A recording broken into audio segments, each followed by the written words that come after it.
안녕하십니까. 닥터 비트맨입니다.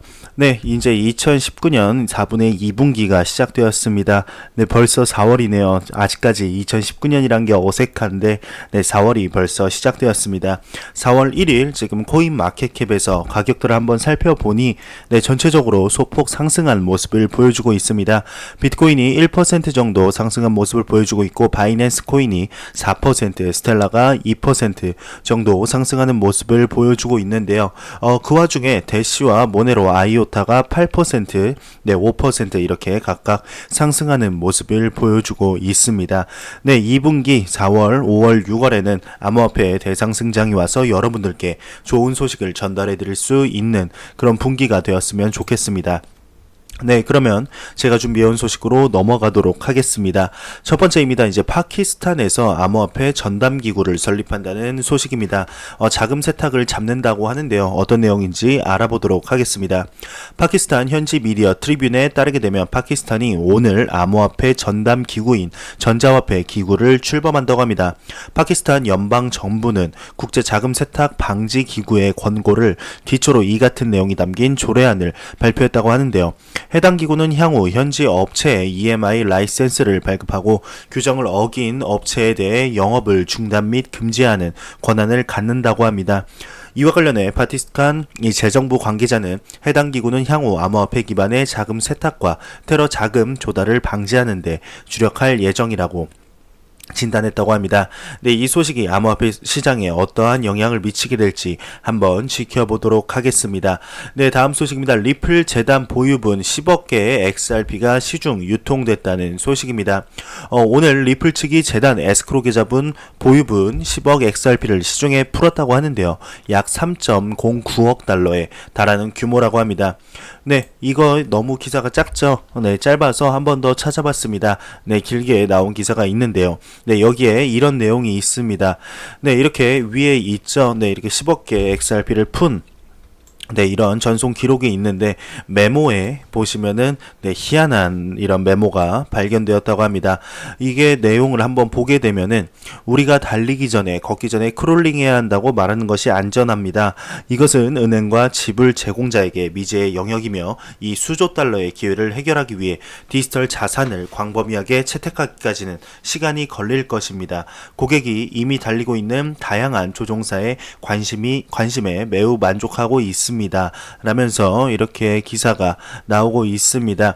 네, 과연 이게 어떠한 의미인지 정말 디지털 자산을 광범위하게 채택하기는 시간이 걸릴 것이고 네, 이 시간이 지난 후에 네, XRP의 가격이 어떻게 되게 될지 같이 한번 지켜보도록 하죠. 네, 다음 소식입니다. 비트코인 캐시의 개발자가 보안용 안드로이드 월렛을 출시했다는 소식입니다. 한번 알아보도록 하겠습니다. 암호화폐 전문 미디어죠. 이제 비트코인닷컴에 따르게 되면 한 비트코인 캐시 개발자가 비트코인 캐시 갤러리라는 어플리케이션을 출시했다고 합니다. 해당 어플리케이션은 안드로이드용 비트코인 캐시 월렛이지만 보안 설정을 통해 외관 및 기능을 사진 갤러리로 보이게 한다는 설명인데요. 또한 해당 보안 설정은 이용자가 어플리케이션을 실제 사진 갤러리로 사용이 가능하며 보안키를 입력하면 비트코인 캐시 월렛으로 전환이 된다고 합니다. 이와 관련해 해당 개발자는 이를 통해 비트코인 캐시 이용자들이 안전하게 자신의 암호화폐 자산을 모바일에 저장할 수 있다고 설명했다고 합니다. 네, 다음 소식입니다. 일본에 관한 소식인데요. 일본 대기업 암호화폐 속도전 비트코인 종주국 가치 세우기라는 기사가 나왔습니다. 네, 일본에 관한 소식이 나오면 거의 10개 중 9개는 좋은 소식인데요. 과연 좋은 소식일지 한번 알아보도록 하겠습니다. 일본 정부가 암호화폐와 블록체인 산업 육성에 적극적으로 나서고 있다며 대형 자본이 참여한 뉴욕 증권거래소의 암호화폐 거래소 벡트 출범 예고부터 글로벌 최대 투자은행 JP모건의 암호화폐 발행 소식이 들려오자 글로벌 경쟁에 뒤처지지 않겠다는 의지를 엿보였다고 한다고 합니다. 일본 금융청은 지난 25일 라쿠텐과 노무라홀딩스, 다이와증권, 인터넷 이니셔티브, MUFG 은행, 다이치 생명 등 19개의 업체가 공동 출자한 디커렛의 암호화폐 거래소를 설립을 허가했다고 밝혔는데요. 지난해 암호화폐 거래소 코인체크에 약 5천억 원 규모의 해킹 사건 이후 한동안 움츠러든 관련 업계는 정부의 긍정적 기류에 한껏 기지개를 켜는 모습이라고 합니다. 네, 이 디커렛은 오는 16일부터 암호화폐 거래 서비스에 나선다고 하는데요. 지원되는 암호화폐는 비트코인, 이더리움, 비트코인 캐시, 라이트코인, XRP 등이라고 합니다. 글로벌 시장에서 거래량을 입증받은 주요 암호화폐 중심으로 거래 지원에 나서고 향후 지원 암호화폐를 순차적으로 늘릴 방침이라고 하는데요. 또한 일본 최대 전자 상거래 업체인 라쿠텐도 이달 라쿠텐 월렛이란 거래소를 론칭한다고 합니다. 라쿠텐은 지난해 8월 암호화폐 거래소 모두의 비트코인을 인수한 바 있다고 하는데요. 모두의 비트코인을 새롭게 단장해 한층 더 나은 서비스를 선보이겠다는 포부를 보였다고 하네요.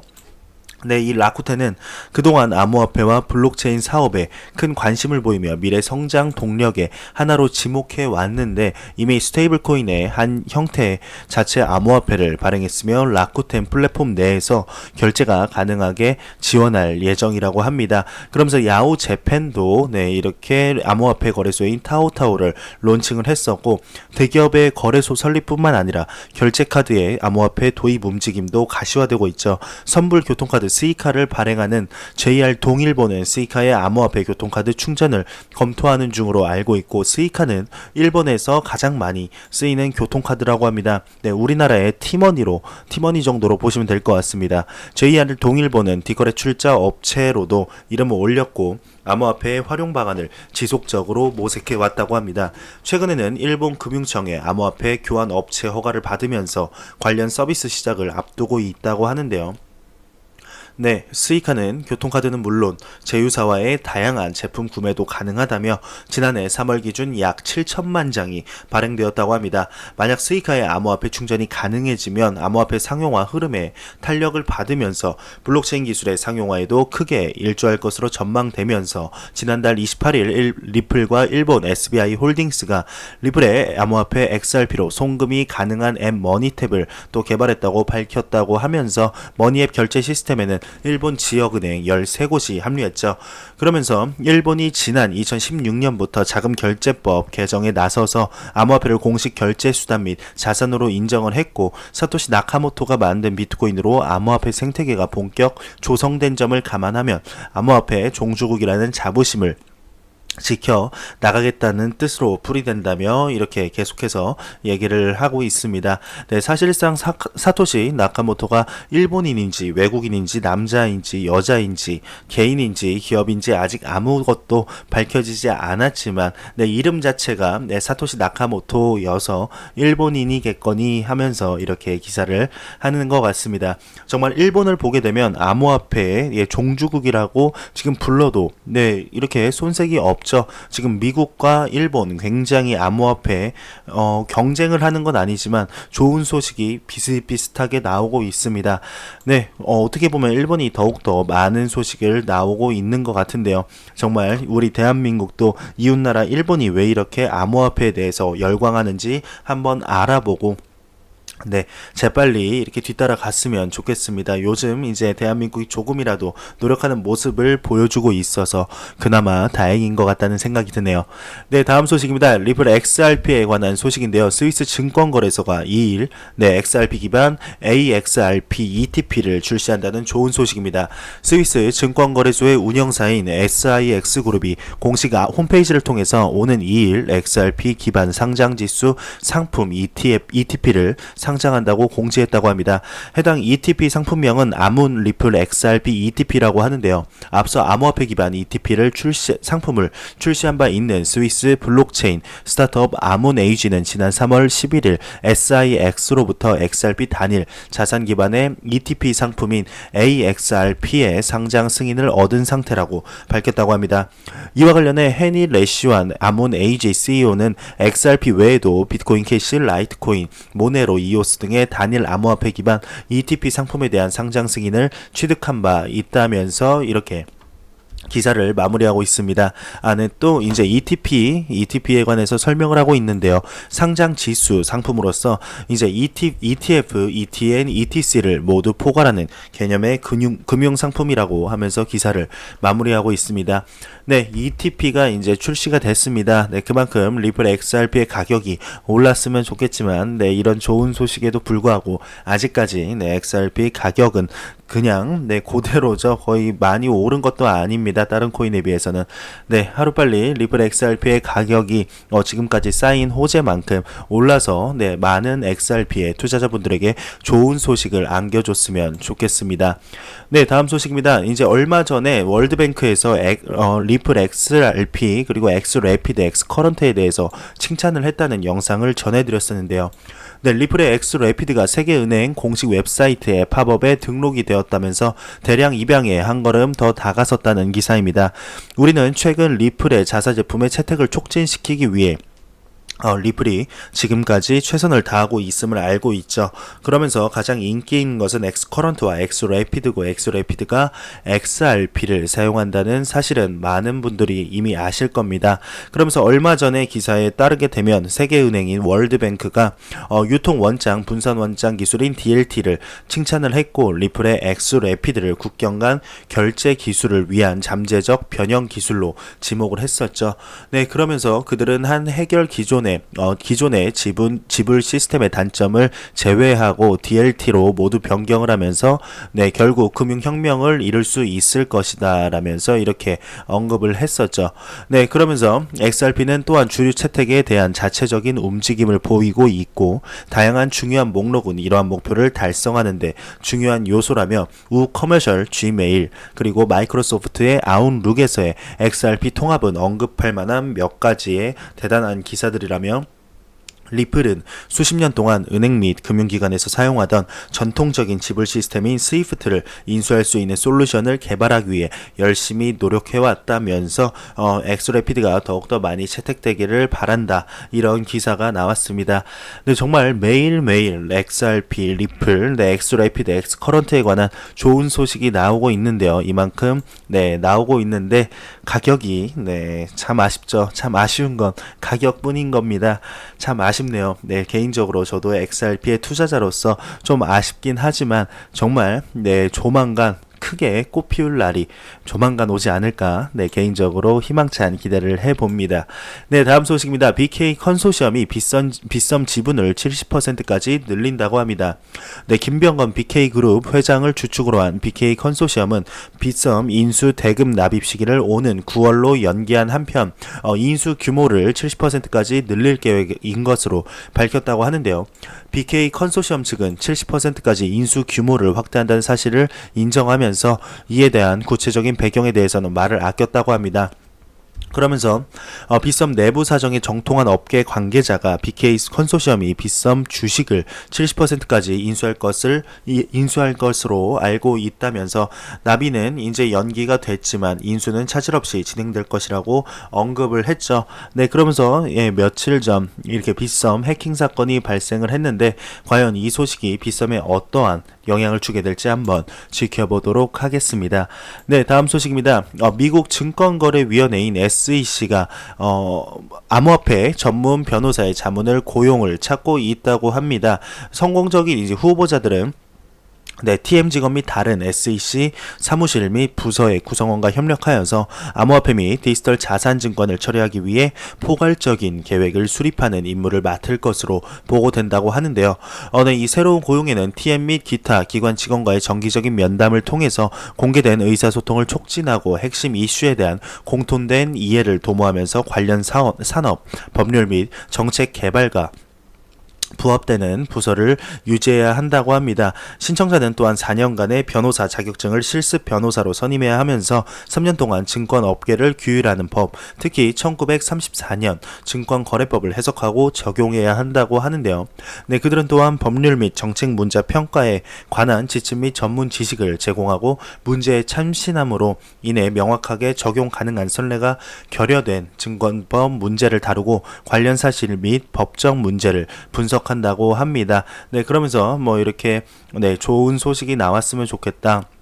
라면서 기사를 마무리하고 있습니다. 네, SEC가 이만큼 암호화폐 업계에 대해서 관심이 많다는 것을 반증하는 기사인데요. 하루빨리 ETF가 상장이 이렇게 승인이 났으면 좋겠습니다. 네, 다음 소식입니다. 코인체크 거래소가 대규모 기관 고객을 위한 비트코인 OTC 장외거래 데스크를 출시했다고 합니다. 일본 암호화폐 거래소 코인체크가 대규모 기관 투자가들을 위해 비트코인 OTC 데스크를 출시했다고 하는데요. 코인체크 OTC 트레이딩 데스크는 코인체크가 호스팅하는 웹 인터페이스를 사용하여 최소 50개의 비트코인부터 대량의 비트코인을 직접 거래할 수 있게 된다고 하는데, 개점 시간은 평일 10시에서 오전 10시에서 오후 3시 즉 15시로 제한이 되면서 코인체크 앱 또는 API 거래는 시간의 거래와 사용이 불가능하다고 밝혔다고 합니다. 네, 그러면서 코인체크는 새 서비스를 통해 대규모 기관 참가자들이 대량의 암호화폐를 신속하게 사고 팔 수 있게 될 것이라고 주장을 했으며, 향후 비트코인 외 암호화폐에 대한 OTC 지원을 추가하는 방안도 검토하겠다는 뜻을 내비쳤다며 기사를 마무리하고 있습니다. 네, 다음 소식입니다. 라쿠텐 암호화폐 거래소가 서비스 종료한다는 소식인데요. 라쿠텐 원래 공식 홈페이지에는 라쿠텐 산하 암호화폐 거래소인 민나노 비트코인이 예고한 대로 지난 3월 31일 서비스를 전면 종료했다고 합니다. 라쿠텐의 새로운 암호화폐 거래소 라쿠텐 월렛은 오는 6월 오픈할 예정이라고 하고 4월 15일부터 사전 가입 신청을 받는다고 하는데, 관심이 있으신 분들은 한번 알아보시면 좋을 것 같습니다. 네, 다음 소식입니다. 와이스 레이팅스 에 관한 소식인데, 암호화폐 등급 평가는 과대 광고 및 공포를 줄이기 위해 필요하다고 이렇게 언급을 했다고 합니다. 네, 독일 평가 기관이죠. 와이스 레이팅스는 2018년 1월부터 암호화폐 등급을 발표하고 있다고 하는데, 최근 크립토 슬레이트와의 인터뷰에서 회사의 CEO인 마틴 와이스는 암호화폐에 대한 등급제가 중요한 이유를 설명했다고 합니다. 암호화폐 시장은 통상적인 가격 변동과 열성가들의 정서로 특정 지어져 왔으며, 영역에서 가장 혁신적이고 수준 높은 프로젝트가 무엇인지 객관적인 생각을 갖는 것은 매우 어려웠다면서, 와이스 레이팅스가 가상 암호화폐를 분석하고 시작하고 이제 위험, 보상 기술 및 채택 및 보안에 관한 기본적인 측면을 고려한 컴퓨터 모델에 기초한 객관적인 등급을 부여하기로 결정한 이유라고 합니다. 네, 그러면서 크립토 슬레이트와의 인터뷰에서 와이스 레이팅스는 등급 시스템에 대해 다음과 같이 말했다고 하는데요. 객관적인 독립평가 시스템은 개인과 기관 투자자들이 과대 광고와 공포의 감소를 도울 수 있도록 힘을 실어주기 위해 절실히 필요하다고 하는데요. 첫 번째로 이제 장기 투자 선호도가 높은 이해 관계자들에게 유용하다며, 두 번째 시스템은 단기적인 거래 기회에 관심이 있는 이해 당사자들을 도울 것이라고 합니다. 네, 그러면서 와이스는 블록체인 및 암호화폐 발전을 위해 발전을 인터넷 초기 시대와 비교했다고 하는데요. 그는 1999년부터 2003년에 닷컴 버블과 2017년부터 2018년 사이에 암호화폐 시장 사이클을 비교할 수 있다고 말을 하면서, 이 두 기술은 하락세 동안 계속 발전했다고 합니다. 그러면서 와이스가 말했듯이 블록체인 기술은 인터넷보다 파괴적이고 건설적인 잠재력이 더 크다며, 블록체인 기술은 민주적인 투표 시스템, 소셜 네트워크, 금융세계를 변화시킬 수 있다고 하면서, 하지만 암호화폐 및 블록체인 산업이 직면하고 있는 과제들이 있다고 또 언급을 했다고 합니다. 그는 이에 당사자들이 기본적인 사실에 동의하고 건전한 토론에 참여하도록 돕는 독립적인 연구가 부족하다고 언급을 했으며, CEO는 객관적 정보의 자유로운 흐름이 제대로 확산되기 위해서는 암호화폐에 종사하는 기업들도 유료 연구를 피하도록 노력해야 한다고 말했다고 하면서 기사를 마무리되고 있습니다. 네, 이 내용이 굉장히 공감이 되네요. 네, 계속 이제 하락을 했지만, 닷컴 버블 때 이제 계속 하락을 했지만, 인터넷 기술이 계속해서 발표를 하면서 살아남은 IT 기업들은 주가가 계속해서 올랐죠. 네, 지금도 같은 상황인 것 같습니다. 가격들은 계속해서 이제 버블이 터지면서 계속해서 하락을 하고 있는 이런 사상 역대 최고의 하락장을 보여주고 있지만, 그 와중에 지금 블록체인과 암호화폐 시장은 계속해서 발전을 이루고 확장을 해 나가고 있습니다. 여기서 살아남는 코인과 블록체인 프로젝트들이 어마어마한 성장을 보여주지 않을까 개인적으로 생각이 들게 됩니다. 네, 다음 소식입니다. 팩쉴드가 3월 암호화폐 해킹 건이 20건으로 약 220억 원 피해가 발생했다고 합니다. 블록체인 보안 전문 업체인 팩쉴드에 따르게 되면 지난 한 달간 갬블링 덱과 거래소 등에서 20건의 암호화폐 해킹이 발생을 했으며 220억 원 상당의 피해가 발생했다고 합니다. 그러면서 드래곤 EX와 빗썸 해킹이 각각 68억 원, 145억 원으로 전체 피해 규모의 대부분을 차지했으며 그 외에 18차례 대 해킹에서 7만 384개의 이오스의 피해가 발생했다며 팩쉴드는 최근 해커들의 공격 타깃이 덱에서 거래소로 변하는 추세라며 해킹은 사용자에게 막중한 디지털 자산 피해와 사회적 손실을 야기하기 때문에 모든 블록체인 생태계 참여자, 거래소 및 덱 개발자가 상응하는 보안 리스크 관리 조치를 취할 것으로 촉구한다고 밝혔다고 합니다. 네, 다음 소식입니다. 벡트에 관한 소식인데요. 네, 어제도 제가 영상에서 언급을 해드렸지만 오늘도 기사가 나와서 다시 한번 언급을 해드리겠습니다. 정확한 출시 날짜는 미정이지만 벡트는 확실한 진전을 이루고 있다고 언급을 했다고 합니다. 네, 암호화폐 시장은 지금 벡트의 개장을 굉장히 애타게 이렇게 기다리고 있죠. ETF도 굉장히 승인이 나기를 기다리고 있는데 지금 두 개가 전혀 이렇게 아직까지 진전을 보이고 있지 않은데 로플러는 보고서에서 다음과 같이 언급을 했다고 합니다. 암호화폐 시장 조작과 보안 우려에 대한 보고가 계속되면서 우리가 벡트에서 구축한 해결책의 필요성이 그 어느 때보다 절실하다며 이는 많은 사람들이 디지털 자산과 상호작용하는 것을 꺼리게 하는 위험을 해결하기 위해 규제된 보호와 시장 기반 솔루션이 왜 우리의 작업의 핵심인지를 보여준다고 언급을 하고 있다고 하는데요. 로플러는 또 우리는 중요한 일을 필요로 하는 새로운 과정을 계획하고 있다며 그녀는 인터넷 보안 시스템 그리고 엔드게임을 포함한 수많은 이제 사이버 보안 회사의 설립자 톰 누난과 함께 재편성하고 싶다고 덧붙였다고 합니다. 네, 그러면서 또한 ICE의 설립자 겸 회장이자 NYSE의 회장인 제프 스프레처가 소프트뱅크의 투자 파트너인 익샤이 나에타와 골드핀치 파트너스의 경영 파트너인 션 콜린스와 함께 이사회에 합류할 예정이라고 하는데요. 네, 그러면서 로플러는 물리적으로 분산된 비트코인과 관련하여 규제 관점에서 다음과 같은 내용을 업데이트했다고 합니다. 지난 1년간 상품 선물 거래 위원회와 긴밀하게 협력하여서 물리적 비트코인 선물의 출시에 대한 규제 승인을 얻어냈다며 그녀는 비록 출시 날짜를 제공할 수는 없지만 우리는 확고한 진전을 이루고 있다고 말하면서 결론을 내렸다고 하네요. 네, 참, 진전을 이루고 있는 거, 알겠습니다. 빨리 벡트 오픈부터 하고, 오픈부터 하고 이렇게 계속해서 말을 해줬으면 좋겠네요. 네, 다음 소식입니다. KISA가 빗썸이 외부 해킹 가능성이 완전 배제는 불가능하다라고 언급을 했다고 하는데요. 1일 헤럴드 경제에 따르게 되면 한국인터넷진흥원이 국내 암호화폐 거래소 빗썸이 발생한 비정상적 출금과 관련 외부 해킹 가능성을 완전히 배제할 수 없다고 진단했다고 합니다. 이와 관련해 KISA의 고위 관계자는 오늘 헤럴드 경제와의 전화 통화에서 빗썸 신고를 받고 현장에 도착해 최초 확인했을 때 당장 원인을 특정할 수 있는 사항은 나오지 않았으며 외부 침입도 발견되지 않았다며 빗썸 측에서는 이제 내부자 소행이라 입장을 했지만 현재 드러난 상황만 갖고는 외부 해킹을 완전히 배제하기 어렵다고 말했다고 합니다. 이 관계자는 빗썸 측으로부터 확보한 데이터와 기록이 방대해서 이를 채취하고 분석하는데 상당한 시간이 걸릴 수 있어서 당장은 빗썸 내부자 소행 탓으로 한정할 수 없다고 부연했다고 하는데요. 네, 지금 거래소 해킹에 관한 소식이 굉장히 많이 나오고 있습니다.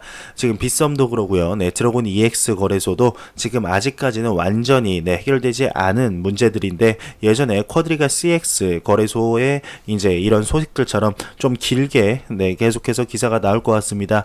드래곤 EX와 빗썸에 관한 소식을 전하는 대로 여러분들께 바로 전달해 드리도록 하겠습니다.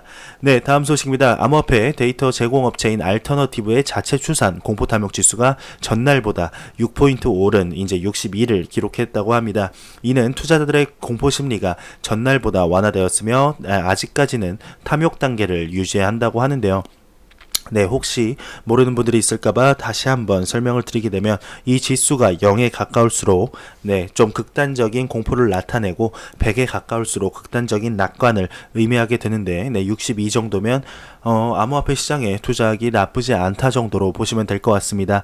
네, 지금 4월 첫날이죠. 4월 첫날이고 2분기 첫 시작을 60이 넘는 포인트로 시작하는 게 2분기 한번 기대해 볼 만하지 않을까 싶습니다. 2분기에는 1분기에 이루지 못했던 60, 70, 80, 90까지 오는 날이 왔으면 좋겠습니다. 네, 제가 준비한 소식은 여기까지입니다. 영상이 도움이 되셨다면 구독과 좋아요 그리고 광고 한 편만 처음부터 끝까지 시청해 주시기 바랍니다. 이 채널은 오직 광고 수익으로 운영이 되게 됩니다. 네, 영상 항상 시청해 주시는 시청자분들, 구독자분들 너무너무 감사합니다. 저는 다음 영상으로 찾아뵙도록 하겠습니다. 지금까지 닥터 비트맨이었습니다. 감사합니다.